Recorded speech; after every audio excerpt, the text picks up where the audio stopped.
గతంలో ఉమ్మడి రాష్ట్రంలో గచ్చిబౌలి ప్రాంతంలో ఆఫ్రో ఏషియన్ గేమ్స్ వివిధ రకాల క్రీడల్ని నిర్వహించి మంచి స్టేడియంలను ఆ రోజు మనం నిర్మించుకున్నాం. తర్వాత వివిధ కారణాల చేత మన దగ్గర స్పోర్ట్స్ కానీ గేమ్స్ కానీ కొంత నిర్లక్ష్యానికి గురై పెద్దగా పట్టించుకోలే.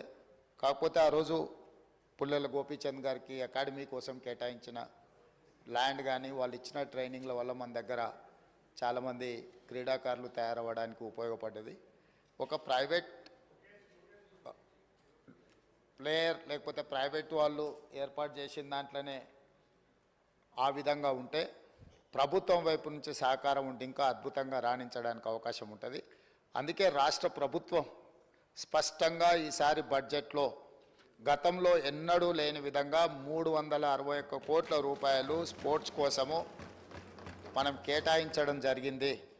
ఇదే కాకుండా ఈరోజు క్రీడాకారులను అంటే ప్రభుత్వ ఉద్యోగము లేకపోతే ఉద్యోగ భద్రత కోసం పెద్ద పెద్ద చదువులు చదవాలని తల్లిదండ్రులు ఏదైతే తాపత్రయపడుతుర్రో పిల్లల్ని పూర్తిగా పుస్తకాలకే అంకితం చేసి అసలు వాళ్ళకి ఎలాంటి క్రీడా అవకాశాలే లేకుంటే తల్లిదండ్రులు పిల్లల మీద ఒత్తిడి తీసుకొచ్చి చదువుకునే విధంగా ఒత్తిడి చేస్తున్నారో, ఆటలలో కూడా రాణిస్తే ఉద్యోగాలు వస్తాయి, ఉపాధి వస్తుంది, ఆ కుటుంబానికి గౌరవం పెరుగుతుంది. ఈ విషయం ప్రపంచానికి తెలవడం కోసమే ఈరోజు నిఖత్ జరీన్కి ఆర్థిక సాయం అందించినాం. జూబ్లీహిల్స్ బంజారాహిల్స్ ప్రాంతంలో ఇల్లు కట్టుకోవడానికి 600 గజాల ప్లాట్ ఇచ్చినాం. అదేవిధంగా సిరాజ్కు కూడా మనం ప్రభుత్వ ఉద్యోగం గ్రూప్ 1 అతని ఎడ్యుకేషన్ క్వాలిఫికేషన్ లేకపోయినా ఎగ్జామ్షన్ ఇచ్చి, నేను పదే చెప్పిన చదువు కంటే కూడా క్రీడలలో రాణిస్తే తప్పకుండా ఉద్యోగ భద్రత ఉంటుందని. ఇంటర్మీడియట్ పాస్ అయిన సిరాజ్కు మనం ఇస్తున్న గ్రూప్ 1 జాబ్కి యాక్చువల్గా డిగ్రీ క్వాలిఫై అయి ఉండాలి. మనం ఆ ఎడ్యుకేషన్ కూడా ఎగ్జామ్షన్ ఇచ్చి మరి మనం సిరాజ్కి ప్రభుత్వ ఉద్యోగం ఇవ్వడం జరిగింది. అధ్యక్ష నిఖత్ జరీన్ గ్రాడ్యుయేట్ కాబట్టి వారికి కూడా మనము గ్రూప్ 1 డిఎస్పి కార్డర్ పోస్ట్ ఇవ్వడం జరిగింది. ఈరోజు నేను తమ ద్వారా తెలంగాణ రాష్ట్రంలో కంప్లీట్గా స్పోర్ట్స్ పాలసీని తీసుకురాదలుచుకున్నాము. వివిధ రాష్ట్రాలల్లో మేము వాటిని స్టడీ చేసి వాటికి సంబంధించిన సమాచారాన్ని కూడా సేకరించినాము. అత్యధికంగా క్రీడాకారులకు ప్రోత్సాహకాలు ఇస్తున్నది హర్యానా రాష్ట్రము. అంటే అర్జున్ అవార్డీస్ కానీ ఇతర ఏ అవార్డీస్ అయినా ఇతర మెడల్స్ ఏం తీసుకొచ్చినా ఆటోమేటిక్గా వాళ్ళకి సహాయం అందించే విధంగా ఒక పాలసీ ఉన్నది.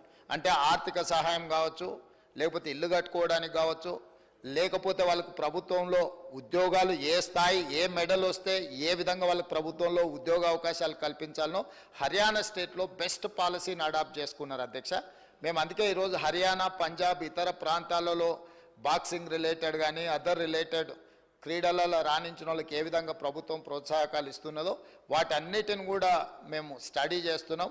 వచ్చే సమావేశాలలో స్పోర్ట్స్ పాలసీని సభలో చర్చకు పెట్టి మిత్రుడు బీజేపీ ఎమ్మెల్యే గారు ఏదైతే సలహా చెప్పినరో స్పోర్ట్స్ స్టేడియంలను కూడా ప్రోత్సహించడానికి ఈరోజు ప్రభుత్వం దాని మీద ప్రత్యేకంగా దృష్టి పెట్టినాం. వీలైనంత మేరకు మండలానికి ఒక మంచి మినీ స్టేడియంను నిర్మిస్తే నిజంగానే ఉపయోగం ఉంటుంది. కాకపోతే ఈరోజు తెలంగాణలో భూముల విలువ అత్యధికంగా పెరిగిపోయి ప్రభుత్వ భూములు కబ్జాలకు లోనయ్యి చాలా ప్రాంతాలలో లేవు. ఎక్కడైనా ఏదైనా మండల కేంద్రాలలోగిన ఒకవేళ భూమి అందుబాటులో ఉంటే ప్రభుత్వానికి బడ్జెట్ కేటాయించడానికి ఎలాంటి ఇబ్బంది లేదు. అదేవిధంగా ఈ వేదిక మీద నుంచి తమరికి నేను చెప్పదలుచుకున్నది, మేము బీసీసీఐతో మాట్లాడుతున్నాం. వారితో ప్రాథమిక చర్చలు పూర్తి అయిపోయినాయి.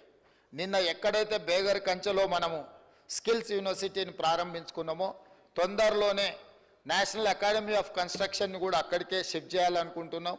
దాని పక్కనే బీసీసీఐని ఒక ప్రపంచ అంతర్జాతీయ స్థాయి క్రికెట్ స్టేడియంను నిర్మించడానికి మేము భూమి కేటాయిస్తాం. మీరు వచ్చి అక్కడ అద్భుతమైన ద బెస్ట్ క్రికెట్ స్టేడియంను నిర్మించండి అని వాళ్ళతో మాట్లాడడం జరిగింది. వాళ్ళు కూడా ముందుకు వచ్చిండ్రు. దాదాపుగా రాబోయే కొద్ది రోజుల్లోనే వారికి భూమి కేటాయించడం, బీసీసీఐ స్వయంగా అక్కడ ఒక మంచి క్రికెట్ స్టేడియాన్ని నిర్మించడానికి ముందుకు వస్తుంది. కాబట్టి ఈ స్పోర్ట్స్ విషయంలో నిధుల కేటాయింపే కాకుండా ప్రత్యేక కార్యాచరణ, ఎందుకంటే క్రీడల పట్ల నాకు ఆసక్తి ఉంది, మీకు అందరు కూడా తెలుసు అధ్యక్ష. ఈ రాష్ట్రము వ్యసనాల నుంచి యువతను బయటికి తీసుకురావాలంటే క్రీడల్ని ప్రోత్సహించాల్సిన బాధ్యత ఈ సభ మీద ఉన్నది. మన అందరం కూడా ఏకగ్రీవంగా మీరు ఏం సలహాలు సూచనలు ఇచ్చిన క్రీడలకు సంబంధించి తప్పకుండా ఆ స్పోర్ట్స్ పాలసీలో మీరు సజెషన్స్ ఇవ్వండి, వాటిని అడాప్ట్ చేసుకుంటాం. ఆల్రెడీ ఉన్న స్టేడియంలో మీకు యూసుఫ్గూడలో కోట్ల విజయభాస్కర్ రెడ్డి స్టేడియం ఉంది, అది ఇప్పుడు సినిమా ఫంక్షన్లకు అంకితం అయిపోయింది. గచ్చిబౌలిలో ఉన్న స్టేడియంలో పెళ్లిళ్లకు పేరాంటాలకు పోతున్నాయి. సరూర్ నగర్లో కట్టిన అద్భుతమైన స్టేడియం ఆనాడు కాంగ్రెస్ పార్టీ ఉన్నప్పుడు ఈరోజు రాజకీయ పార్టీ సభలకు సమావేశాలకు ఉపయోగిస్తున్నారు. హైదరాబాదు నగరంలో ఇప్పుడు ఎల్బీ స్టేడియంలో కూడా మనం క్రీడలు తగ్గినాయి, రాజకీయ కార్యక్రమాలు పెరిగినాయి. సో ఒక గత ప్రభుత్వాలు ఒక స్పోర్ట్స్ పట్ల ఒక ఎకో సిస్టమ్ ఏదైతే డెవలప్ చేసినరో ఆ ఎకో సిస్టమ్ అంతా కూడా ఇప్పుడు దెబ్బతింటున్నది. కాబట్టి వీటన్నిటి మీద కూడా ప్రత్యేక కార్యాచరణ తీసుకురావాల్సిన అవసరం ఉంది. వాటన్నిటిని కూడా మనం అప్గ్రేడ్ చేసుకొని కొత్తగా విద్యార్థులకు క్రీడల పట్ల ఆసక్తిని పెంచాల్సిన బాధ్యత ప్రభుత్వం మీద ఉన్నది. ప్రభుత్వం బాధ్యత తీసుకోవాలనుకుంటుంది. కాబట్టి మీరందరూ కూడా సహకరించి ముందుకు వచ్చి ఈ కార్యక్రమాలలో ప్రభుత్వానికి సహకరిస్తే తప్పకుండా అద్భుతమైన క్రీడలకు సంబంధించిన విధి విధానాలను పూర్తి చేసుకుంటాం. తెలంగాణ రాష్ట్రం నుంచి ప్రపంచంలో ఏ క్రీడలు జరిగినా కూడా తెలంగాణలో శిక్షణ పొందిన వాళ్ళు మెడల్స్ తీసుకొచ్చే విధంగా వాళ్లకు శిక్షణ ఇవ్వాలని మేము అనుకుంటున్నాం. మీ మద్దతు ఉండాలని కోరుకుంటున్నాం అధ్యక్ష. అదేవిధంగా ఇంకొక చిన్న విషయం అధ్యక్ష, ఎస్ ట్రై చేద్దాం. అక్కడ అంతకుముందు గతంలో ఉమ్మడి రాష్ట్రంలో శాప్ చైర్మన్గా పనిచేసిన రాజ్ ఠాకూర్ గారు ఉన్నప్పుడు చాలా మనం ఇక్కడ క్రీడల్ని ప్రోత్సహించే కార్యక్రమాలు తీసుకున్నాం. వారు ఈరోజు ఎమ్మెల్యేగా ఈ సభలో ఉన్నారు. నిన్నమన్న కూడా నేను శాట్స్కి కొత్త స్పోర్ట్స్ చైర్మన్ వేసినాను, నిర్ణయాలు తీసుకుంటున్నాం అధ్యక్ష. అదేవిధంగా కునంనేని సాంబశివరావు గారు రెండు ప్రతిపాదనలు ఎందుకు ఇక్కడ ప్రస్తావిస్తున్నంటే, సురవరం సుధాకర్ రెడ్డి గారు సీనియర్ మోస్ట్ పార్లమెంటేరియన్, ప్రజా జీవితంలో సుదీర్ఘకాలం వారు పనిచేసిండ్రు, కమ్యూనిస్టు పోరాటాలలో పాల్గొన్నారు. అదేవిధంగా వారు ఒక ప్రతిపాదన నాకు లేఖ రాయడం జరిగింది. సాంబశివరావు గారు సభలో ప్రస్తావించారు కాబట్టి వారు రాసిన దాంట్లో తెలంగాణ వైతాళికుడిగా పేరు పొందిన బహుముఖ ప్రజ్ఞశాలి గోల్కొండ పత్రిక సంపాదకులు రచయిత పరిశోధకులు శ్రీ సురవరం ప్రతాప్ రెడ్డి గారి పేరు తెలుగు విశ్వవిద్యాలయానికి పెడతామని గతంలో కేసీఆర్ గారు మాట ఇచ్చిండ్రు. దాన్ని పెడితే బాగుంటుందని వారు అంటున్నారు. ఈరోజు తమరి ద్వారా ఈ సభలో ఉన్న అన్ని రాజకీయ పక్షాలకు నేను ఒక విజ్ఞప్తి చేయదలుచుకున్నాను. ఇప్పుడున్న తెలుగు విశ్వవిద్యాలయానికి పొట్టి శ్రీరాములు తెలుగు విశ్వవిద్యాలయం అని పేరుంది. మరి ఇప్పుడే టీఎస్ నుంచి టీజీకి మారిస్తేనే కొంతమంది మిత్రులు ఇది ఇటు మార్చి ప్రభుత్వాలు మారంగానే పేర్లు మారిస్తే ఎట్లా అని చర్చ వచ్చింది. కానీ కాంగ్రెస్ పరంగా సురవరం ప్రతాప్ రెడ్డి గారి తెలంగాణ రాష్ట్ర విముక్తి పోరాటంలో కానీ వారు చేసిన సేవల్ని కాంగ్రెస్ పార్టీకి ఎలాంటి బెసజాలు లేవు. వారు ఒక గొప్ప కవి, వారు రచనలు గోల్కొండ పత్రిక నాటి తెలంగాణ సాయుధ రైతాంగ పోరాటంలో తెలంగాణ విముక్తిలో అత్యంత కీలక పాత్ర పోషించారు. ఈ సభలో అన్ని రాజకీయ పక్షాలు ఒప్పుకుంటే మాకు ఎలాంటి అభ్యంతరం లేదు తెలుగు విశ్వవిద్యాలయానికి సురవరం ప్రతాప్ రెడ్డి గారి పేరు పెట్టడానికి. రెండవది, ఈ సెక్యూరిటీ గార్డులు క్లాస్ 4 ఎంప్లాయీస్ పోలీస్ హోంగార్డులు రోజు 10-12 గంటలు నిలబడాల్సి ఉంది.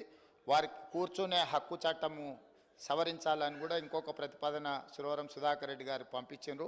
నిజంగా తమిళనాడులో ఈ చట్టం అమలు జరుగుతుందా, అమలు జరగడానికి ఏమేమి విధి విధానాలు అక్కడ తీసుకొచ్చిండ్రు, మా ప్రభుత్వం తప్పకుండా వాటిని పరిశీలిస్తుంది. సాధ్యాసాధ్యాలను చూసుకొని ఒకవేళ అమలు చేసే అవకాశం ఉంటే మాత్రం ఈ ప్రభుత్వానికి ఎలాంటి అభ్యంతరం లేదు. తప్పకుండా మా సహచర మంత్రివర్గ సభ్యులతో మాట్లాడి దీని మీద కూడా మేము నిర్ణయం తీసుకుంటామని చెప్పి తమ ద్వారా నేను తెలియజేస్తున్నా అధ్యక్ష. ధన్యవాదాలు. కున్నమనేని సాంబశివరావు గారు.